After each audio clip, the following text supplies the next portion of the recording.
Assalamualaikum warahmatullahi wabarakatuh. Kami dari kelompok 1 ingin memaparkan materi tentang pemanasan global.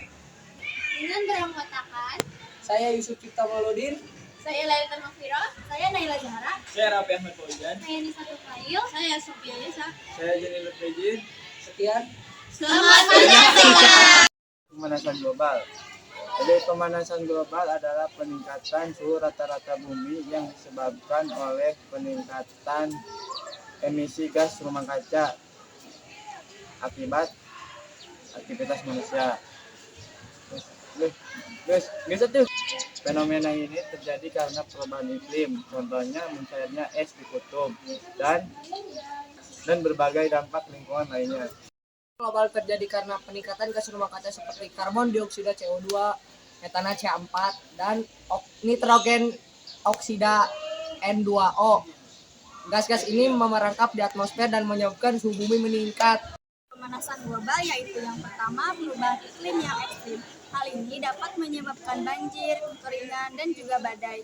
Peristiwa ekstrim lainnya akan sering terjadi. Yang kedua yaitu meningkatnya permukaan air laut. Mencairnya es di kutub dapat menyebabkan permukaan air laut meningkat. Hal ini dapat mengancam wilayah-wilayah pesisir dan juga pulau-pulau kecil. Yang ketiga yaitu kerusakan ekosistem. Cuaca yang ekstrim dapat mengganggu keseimbangan ekosistem. Hal ini dapat mengancam keanekaragaman hayati dan juga merusak habitat alami, yaitu gangguan produksi pangan. Perubahan iklim yang tidak menentu dan juga ekstrim dapat mengganggu produksi pangan. Hal ini dapat menyebabkan kurangnya kestabilan dan pasokan makanan. Manfaat pemanasan global.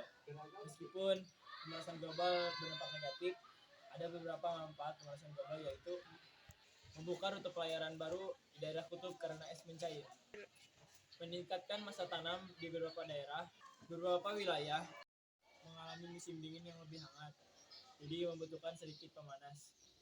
Namun manfaat ini sangat terbatas dibandingkan manfaat negatif yang lebih luas. Penyebab pemanasan global. Pemanasan global disebabkan oleh aktivitas manusia seperti penggunaan bahan bakar fosil, penggunaan batu bara, minyak, dan gas bumi untuk listrik dan transportasi menghasilkan CO2 yang sangat tinggi. Atau penggundulan hutan. Hutan berfungsi sebagai penyerap karbon. Penebangan hutan meningkatnya gas rumah kaca di atmosfer. Industri dan pertanian. Pabrik menghasilkan polusi udara, sedangkan pertanian menghasilkan gas metana dari kotoran hewan. Penggunaan kendaraan bermotor. Emisi dari mobil dan pesawat meningkatkan kadar gas rumah kaca. Dan konsumsi berlebihan. Plastik dan sampah organik yang tidak terurai sempurna meningkatkan gas metana. Adapun cara mengatasi pemanasan global, jadi yang pertama yaitu dengan mengurangi penggunaan bahan bakar fosil. Jadi dengan beralih ke energi terbarukan seperti tenaga surya, angin, dan hidroelektrik. Lalu kita juga bisa menggunakan transportasi umum atau kendaraan listrik. Lalu yang kedua, adanya reboisasi dan pelestarian hutan. Dengan menanam lebih banyak pohon, itu dapat membantu menyerap karbon dioksidanya. Lalu dengan juga mengurangi penebangan hutan secara ilegal. Yang ketiga yaitu adanya penghematan energi. Jadi dengan menggunakan peralatan hemat energi seperti lampu LED, terus peralatan yang memang berlabel energi rendah. Gak lupa yaitu mematikan elektronik apabila tidak digunakan. Yang selanjutnya yaitu mengurangi limbah dan polusi. Jadi dengan mengurangi penggunaan plastik sekali pakai, terus mendaur ulang sampah dan menggunakan bahan ramah lingkungan.